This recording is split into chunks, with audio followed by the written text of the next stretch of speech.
Hello guys, welcome to a new video on Tower of God New World, and in this video I'm going to talk about tomorrow's update because they just released the update notice and we have some things that we're not used to, some news, so I felt like it was a good idea to talk about them and what they might imply. So let's just have a quick look.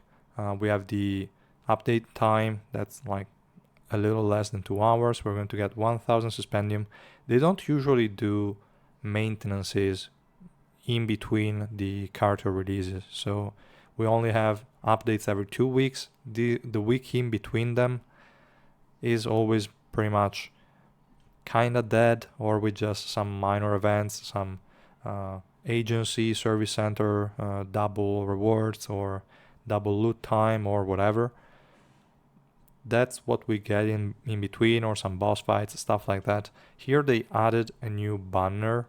They kind of motivated this choice with the appearance of UREK in the anime, which is okay as an excuse, but we'll see.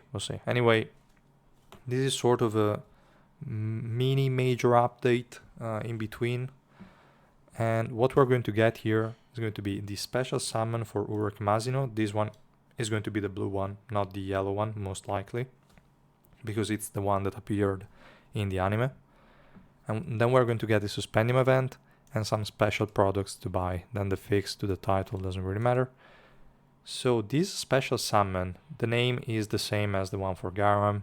We can kind of expect the rates to be the same. So 2% rate to pull the unit, the same as the black market, but we get a 100 PT. Now, I will not be releasing videos for this update because I will be on vacation, and I will not even cover the skill set for Lydiel. So keep that in mind.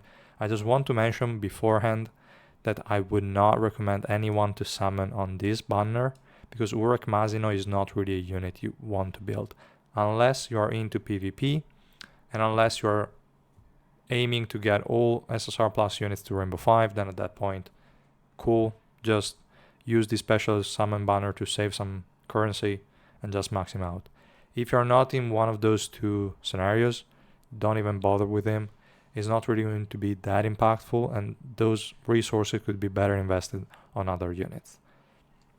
Now this also opens a question marks on whether we're going to get banners for old units as well. Like, we already got Jin Sung-ha in the anime, but we didn't get a special summon for him. So I don't think they are going to be tied to whether they appear in the anime or not. It would make very little sense. But I don't know, maybe they will try to find excuses to release special summon banners for other units in between major updates or something like that.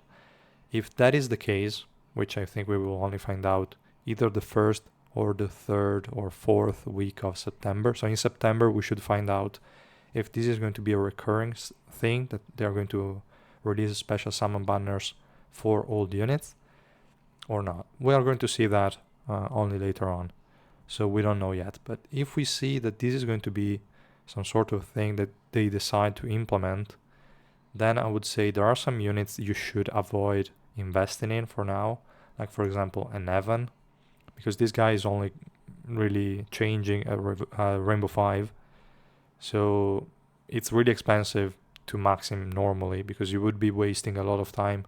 All the copies in between Zero Dupes and Rainbow 5 are pretty much wasted. So if you have a banner that allows you to get him there saving some currency, then that's definitely a plus. And if we see that they are starting to release those kind of banners for old units, then definitely hold on investing in Eden and just wait for a special summon banner. The same thing applies for like an Evankel. She also kind of sucks until Rainbow 5.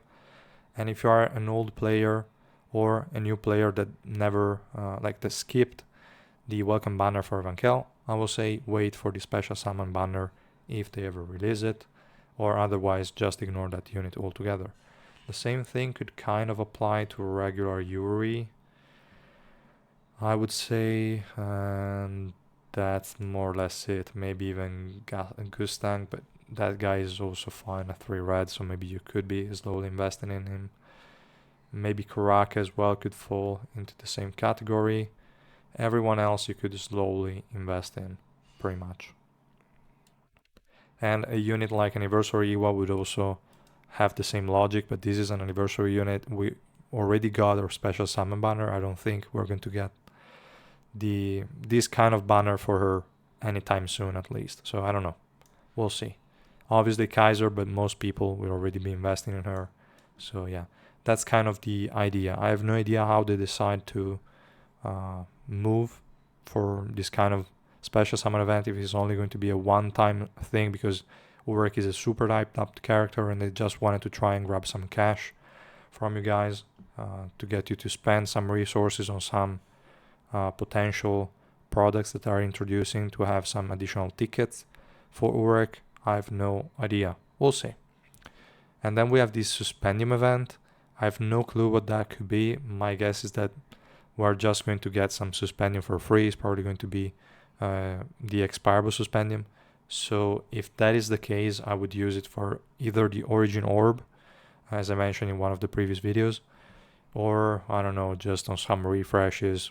You'll find a way to use that, I'm sure, but we'll see. I have no clue. It doesn't say race, so I'm guessing it doesn't involve spending it, but again, I literally have no clue, so I don't know. Just in case, we received 3000 Suspendium today. If you didn't spend it yet, just hold on a bit and see, because maybe this event that we're going to get tomorrow will imply some Suspendium spending. I have no idea. And yeah, then for the special products, it's probably going to be the usual Revolution, tickets and stuff like that. But again, we'll see tomorrow. So this is kind of the trend and idea. I have no idea what's going to happen in the future ones. I would say if they do stuff like this and they notify us beforehand, that would be a good thing. At least people can know if it makes sense to save or not. Like this random here and there, I don't know how much sense it makes. And definitely don't invest in this guy. Really, there is no need to do so. His damage is subpar, his tankiness is somewhat okay, but I mean every unit can tank with the right ignition weapons. He can remove buffs quite constantly, but we already have 2 units that can do it. So his use is a bit less relevant right now. He's still an okay unit, but nobody really worth maxing out from my point of view. Again, unless you are into PvP and that kind of stuff. So yeah, that's pretty much it, guys, for this video. I hope you enjoyed it. Let me know what you think about this kind of, I don't know, new updates they are introducing. What do you think they will do in the future updates? We'll see. Anyway, thank you so much for watching, and I will see you guys in the next video. Bye!